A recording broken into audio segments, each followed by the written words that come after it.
तूने सुना वो आवाज? महाराज कल रात से कोई माँ मर गया चिल्ला रहे हैं। कहीं सच में उन्हें कोई भूतिया बीमारी तो नहीं लग गई? अगर कोई भी महाराज के पास नहीं जा सकता तो फिर उनके खाने, दवा और सुरक्षा का ध्यान कौन रखेगा बताओ? मैं और भेड़िया ठकी, हम पूरी सावधानी से महाराज का ध्यान रखेंगे।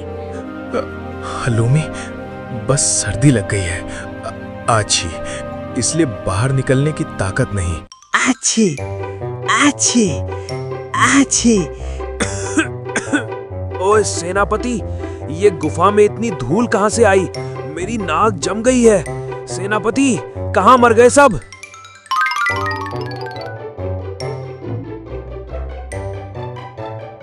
प्रणाम महाराज, आपकी आवाज सुनकर तो कलेजा कांप गया।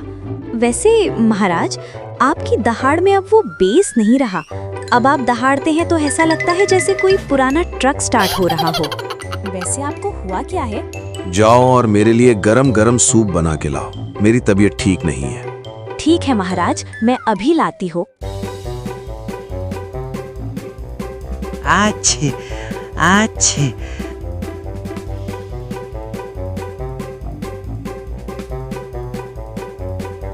लोमी, तूने सुना वो आवाज? महाराज कल रात से कोई माँ मर गया चिल्ला रहे हैं। कहीं सच में उन्हें कोई भूतिया बीमारी तो नहीं लग गई? अबे ओ डरपोक के सरदार, वो कोई भूत नहीं है, वो महाराज का भारी भरकम जुकाम है। शेर जब छींकता है ना तो गुफा की दीवारें हिलती हैं, लेकिन यही तो हमारा सुनहरा मौका है। मौका? कैसा मौका? वो बीमार हैं तो हमें क्या मिलेगा? ज्यादा से ज्यादा हमें उनकी सेवा करनी पड़ेगी।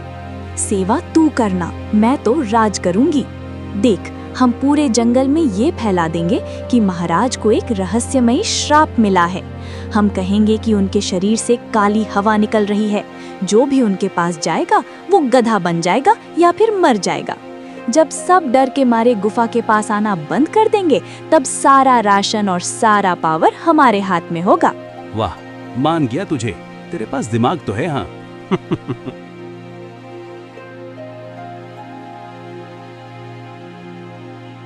सुबह का समय, जंगल का बड़ा मैदान, सारे जानवर जमा हैं। लकी लोमड़ी आगे खड़ी है, सभी लोग ध्यान से सुनते हैं। भाइयों और बहनों, आज मैं जो बात बताने जा रही हूँ वो आसान नहीं है, लेकिन आप सबको सच्चाई जाननी चाहिए। हमारे महाराज शेर सिंह एक अत्यंत रहस्यमयी बीमारी से पीड़ित हो गए हैं। कैसी बीमारी लोमड़ी बहन? ऐसी बीमारी जो एक से दूसरे में फैल सकती है। डॉक्टरों ने साफ कहा है, जब तक महाराज ठीक नहीं होते कोई भी उनकी गुफा के पास नहीं जाएगा। अगर कोई गया तो उसकी जान भी खतरे में पड़ सकती है। जंगल में डर फैल जाता है। तो फिर हम महाराज से मिल भी नहीं सकते। महाराज का स्पष्ट आदेश है, कुछ दिनों तक कोई भी उनकी गुफा के पास नहीं जाएगा। लोमड़ी बहन, आपकी बात गंभीर है, इसलिए मैं कुछ सवाल पूछना चाहता हूँ ताकि जंगल में किसी को भ्रम न रहे। पूछो, लेकिन जल्दी। अगर कोई भी महाराज के पास नहीं जा सकता तो फिर उनके खाने, दवा और सुरक्षा का ध्यान कौन रखेगा बताओ? मैं और भेड़िया ठकी, हम पूरी सावधानी से महाराज का ध्यान रखेंगे। और ऐसे भी महाराज ने हमारे लिए बहुत कुछ किया है।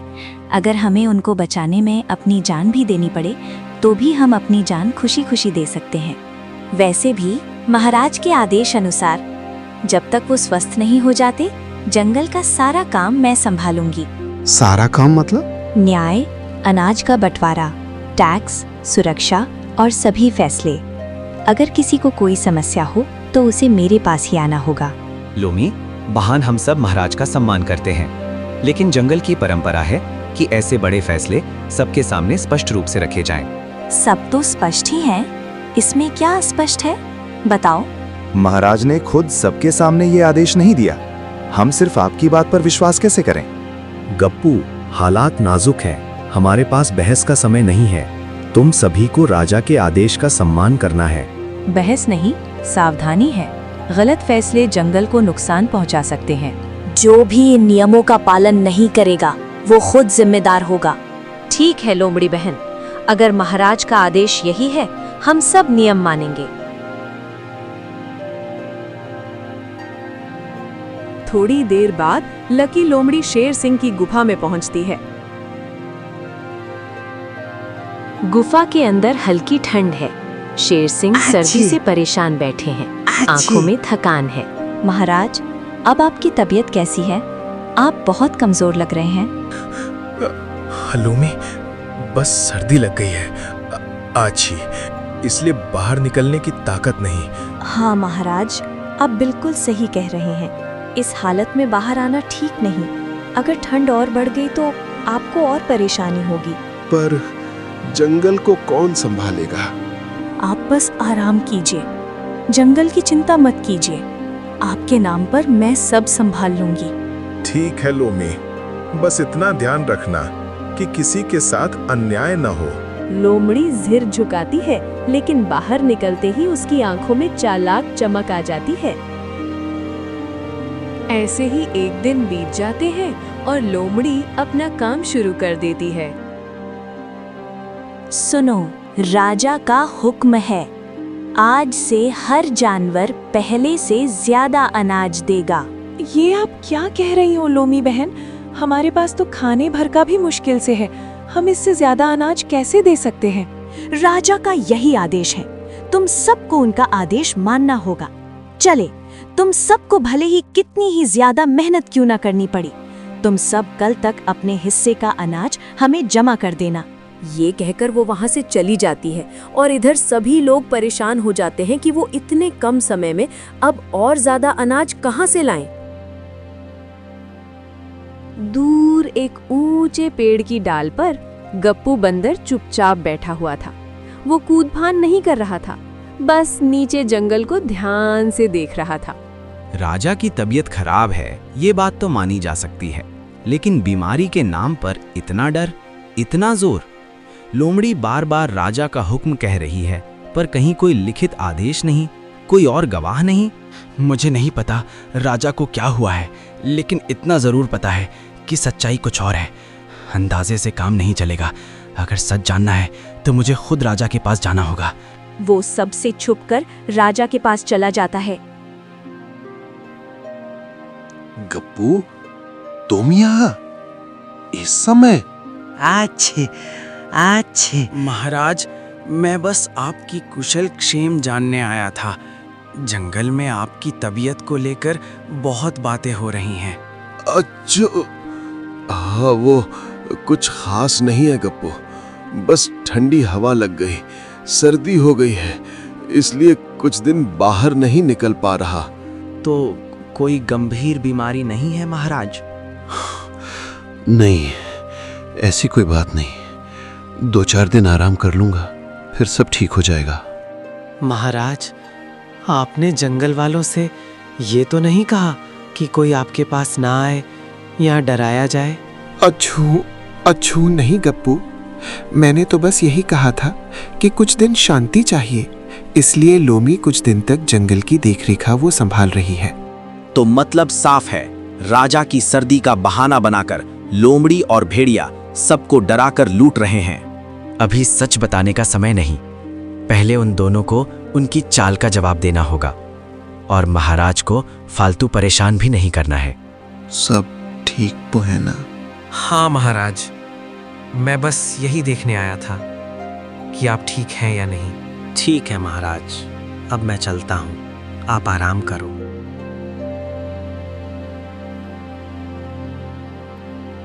आज फिर अनाज देना है, कल भी दिया था, आज और ज्यादा मांग रहे हैं। हाँ, और कहते हैं ये महाराज का हुक्म है, लेकिन महाराज ने तो पहले कभी ऐसा नहीं किया।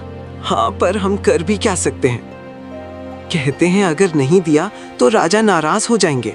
सब जानवर चुप हो जाते हैं, कोई समझ नहीं पा रहा कि क्या सही है। गप्पू बंदर वहां पहुंचता है, वो सबके चेहरे देखता है। आप सब इतने परेशान क्यों हैं? क्या बात है? लोमड़ी ने कहा है आज ज्यादा अनाज देना होगा। कहती है महाराज बहुत बीमार हैं और गुस्सा जल्दी आ सकता है। आप सब डरिए मत, महाराज ने ऐसा कोई आदेश नहीं दिया है। जानवर चौंक जाते हैं। क्या सच में? हाँ, महाराज को कोई रहस्यमयी या खतरनाक बीमारी नहीं है। तो फिर ये सब? महाराज को सिर्फ सर्दी लगी है, कुछ दिनों में वो ठीक हो जाएंगे। लेकिन उनकी बीमारी का फायदा उठाकर लोमड़ी और भेड़िया आप सबको लूट रहे हैं। क्या? आपको ये कैसे पता? क्योंकि मैं कल ही महाराज से मिलकर आ रहा हूँ और उनको सिर्फ सर्दी हुई है। तो हम बेवजह डरते रहे। अब हमें क्या करना चाहिए? अगर ये बात सच हुई तो हम उन दोनों को बिल्कुल नहीं छोड़ेंगे। और हमें अब महाराज के पास चलना चाहिए और हमें उनको इसके बारे में खबर देनी होगी। हाँ, महाराज के पास चलेंगे।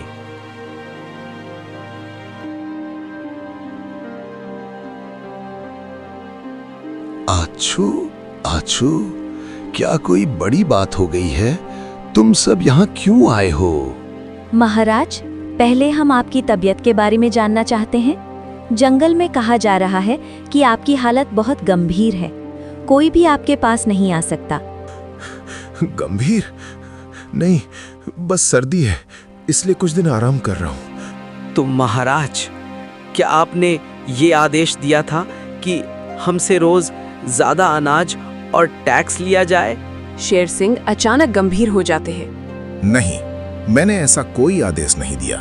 किसने कहा ये सब? लोमड़ी और भेड़िया महाराज, वो कहते हैं कि ये सब आपके नाम पर हो रहा है। ये सुनते ही शेर सिंह की आंखों में गुस्सा उतर आता है। उनकी इतनी हिम्मत! मेरे नाम पर डर फैलाया जा रहा है, मेरे जंगल में मेरे ही जानवरों को लूटा जा रहा है। चलो, मैं अभी चलता हूँ और अभी उनकी खबर लेता हूँ। महाराज, आप अभी ठीक नहीं हैं। हम सब यहाँ हैं महाराज। अब सच सबको पता चल चुका है। आप आराम कीजिए। लोमड़ी और भेड़िया ने हम सबको बहुत परेशान कर चुके हैं। उनको तो हम सबक सिखाएंगे। ठीक है, अगर तुम सब यही चाहते हो तो ठीक। लकी, लोमड़ी और भेड़िया अब भी उसी जगह खड़े हैं। सुनो सब, आज टैक्स और बढ़ गया है।